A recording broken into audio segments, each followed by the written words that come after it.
Good morning, you all. Happy Saturday from Beijing. I just finished, I had a scheduled therapy session this morning and my client no-showed. And so I decided to go ahead and do day 3 of benefits of prioritizing your mental wellness, right? Feels like there's a lot to unpack, but there is. The elements that I'd like to briefly focus on today, which can get very deep, is when you make the investment, the commitment, make the decision, choose to begin this journey, right? This reimagining of how you can live your life, investing in your psychological wellness, mental wellness, holistic wellness. One of the things that I recognize is like doing this unlocks a level of permission for people. Well, a lot of permission for people. And it gives you the opportunity to really increase your positive skill building, abilities to cope with the things that life does, because life be lifing. And I think really lean into the fact that in the increased skill building, in the improvement in your coping, enhancement in your wellness, there is, for some, right, maybe not all, hopefully all, there's this understanding that your worthiness is not tied to suffering, and you deserve to live a healthy life. I know some people would say soft life, but yeah, you deserve healthy living. You deserve calm and peace. And so when you learn to increase your skills, maybe that is learning to set boundaries. We talked about this the last one, identifying needs and wants, identifying what makes you happy so that you can practice better self-care. What do your resources allow? What's free? What's available in your community? I just feel like there are so many tangents and connections that can align with healthier coping.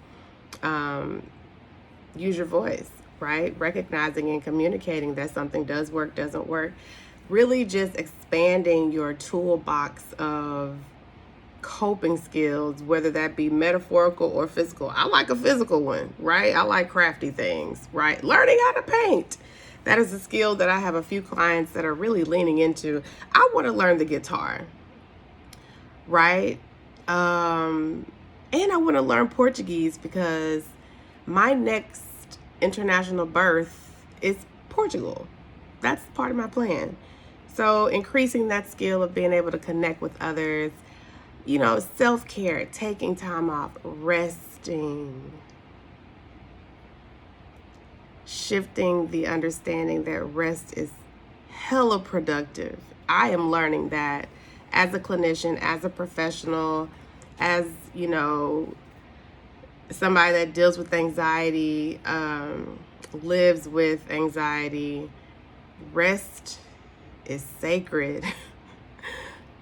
Pausing is important. I feel like I'm gonna cry. Oh my God, I'm getting really emotional because in that need to perform and be perfect, because there's just something internal, right, that you're trying to put a balm over, or you want to be seen or understood or accepted or noticed for whatever reason that you work on in therapy. You run yourself to the ground, you're burnt out, stressed, overworked, sometimes by our own doing, sometimes by the systems that we are employed by, or lots of reasons. But when you recognize that it doesn't have to be that way and you can reimagine what does healthy living, healthy coping in these systems look like, rest is radical. I love massages. If I'm, offering some self-disclosure, every 2 weeks, I'm getting a massage at the Intercontinental in Beijing. And most recently, I made the investment of buying like a membership because I'm just like, dude, I'm here all the time. Why not? But really recognizing that you are worthy of caring for yourself. Other people don't have to tell you what that looks like, how to do it. And please, if you are seeking support and advice from other people, look at how they care for themselves. We don't take advice and support from folks who are not excelling in the area that they're trying to advise you on. That is not kosher. That's ill-advised, right? So I want to ask, right, how do you engage in coping that's communal? Healing is done in community. It's not done in isolation.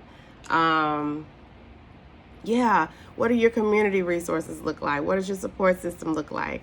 How do you have your house set up that leans into and aligns with healing? I got plants everywhere. Right? What are you investing your money on? Me, I love taking trips. Hence, I live abroad. That is part of my coping. Who are the people that you're connected to? Right? Are you writing, journaling, engaging in catharsis, cognitive catharsis to get it out? Are you doing somatic work? Are you engaging in exercise? I can go on and on and on and on. Let's align the culture. What parts of your culture bring about more healing for you? Is it storytelling? Is it drumming sessions, right? Is it, spending time in your cultural center? Is it spending time with your elders, listening, engaging in, storytelling? Part of the reason why I started the podcast is because I love listening to stories. There's healing in sharing. So I'm not going to keep going, but I just want you to think about, how do you enhance your skill building? What are the coping skills that you're leaning into, right? What are the cognitive coping that you're learning? What are the physical types of coping that you're engaging in? What's the communal coping that you're, embarking upon? And if you need help with that, reach out. I'm an expert, right? I can help you. But I want you to recognize that it starts with you helping yourself and identifying that, one, it's okay. You don't have to persist in dysfunction in order to know that your life is worthy. And there are so many resources out there. So if you're an expat, let's connect. I can help you connect with, resources. I will have a resource coming out soon for this, in this respect, especially for expats, but it's definitely applicable for anybody.